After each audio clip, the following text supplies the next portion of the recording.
नमस्कार दोस्तों, स्वागत है आप सभी का आपके अपनी यूट्यूब चैनल आचार शिक्षा केंद्र में। कैसे हैं आप सभी? आशा आप सभी बहुत अच्छे होंगे, स्वस्थ होंगे, मस्त होंगे और व्यस्त होंगे।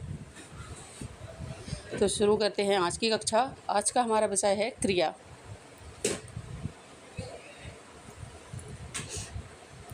शीर्षक क्रिया। क्रिया की परिभाषा: जिस शब्द से किसी कार्य के होने या करने का बोध होता है उसे क्रिया कहते हैं।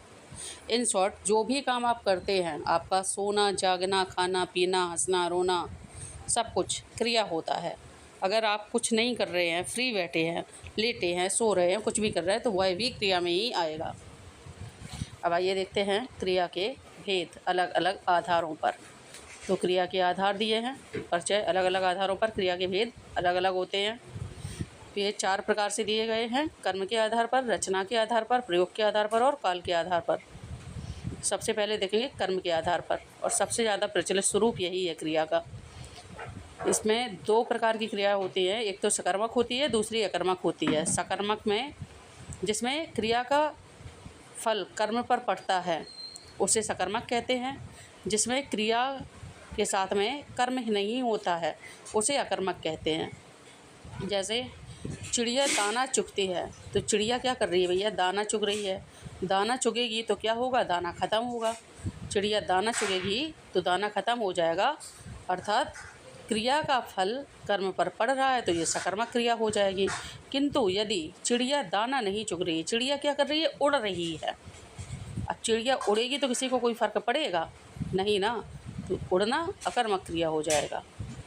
ध्यान में रखिए, दाना चुग रही है तो दाना ख़त्म होगा, दाने पर प्रभाव पड़ेगा, दाना कर्म है, यहाँ पे सकर्मक क्रिया हो जाएगी। किंतु यदि उड़ रही है तो आसमान को कोई फर्क नहीं पड़ेगा, इसमें कोई कर्म नहीं है, ये अकर्मक हो जाएगी।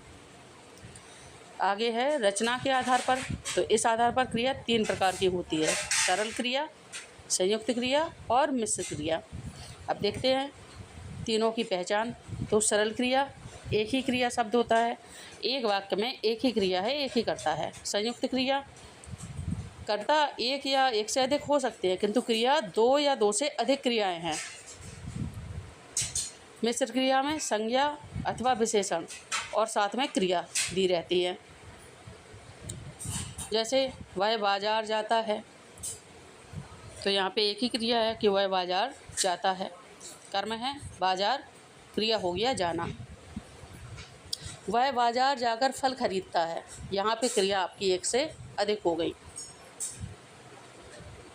अब संज्ञा, और संज्ञा के साथ में क्या दिया है? विशेषण दिया है और क्रिया दी है। संज्ञा विशेषण के साथ में क्रिया दी है, तो आपकी मिश्र क्रिया हो जाएगी।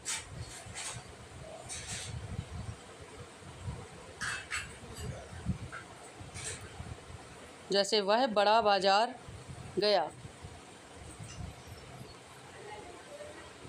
अब हम देखेंगे प्रयोग के आधार पर क्रिया। तो प्रयोग के आधार पर भी क्रिया हमारी 3 प्रकार की होती है: सामान्य क्रिया, प्रेरणार्थक क्रिया और पूर्वकालिक क्रिया। सामान्य क्रिया तो हमें पता ही है, सामान्य रूप से जो क्रिया होती है वह सामान्य क्रिया होती है। प्रेरणार्थक क्रिया में कर्ता स्वयं कार्य नहीं करता, दूसरे से करवाता है, उसको प्रेरणार्थक क्रिया कहते हैं। जैसे अध्यापक ने बच्चों से पाठ पढ़वाया, तो यहाँ पे अध्यापक ने स्वयं पाठ नहीं पढ़ा, बच्चों से पढ़वाया, तो ये प्रेरणार्थक हो जाएगी। पूर्वकालिक क्रिया, जहाँ पे एक क्रिया खत्म हो और तुरंत दूसरी शुरू हो जाए, वहाँ पे पूर्वकालिक क्रिया होती है। जैसे उसने नहाकर भोजन किया, तो उसने नहा लिया और नहाने के तुरंत बाद ही वह भोजन करने बैठ गया, मतलब एक की समाप्ति हुई और दूसरी शुरू हो गई। अब है हमारी काल के आधार पर क्रिया। तो काल हमें पता है 3 होते हैं: वर्तमान काल, भूतकाल और भविष्यकाल। तो काल के आधार पर क्रिया का स्वरूप बदलता है। जैसे वह पढ़ता है, वर्तमान हो गया, वह पढ़ा, भूतकाल हो गया, वह पढ़ेगा, यह भविष्य में हो गया। आशा है आप सभी को वीडियो पसंद आई हो और भाषा समझ में आई हो। वीडियो में अंत तक रहने के लिए धन्यवाद। वीडियो अच्छी लगी हो तो वीडियो को लाइक करें, चैनल को सब्सक्राइब करें तथा अपने दोस्तों के साथ शेयर करें।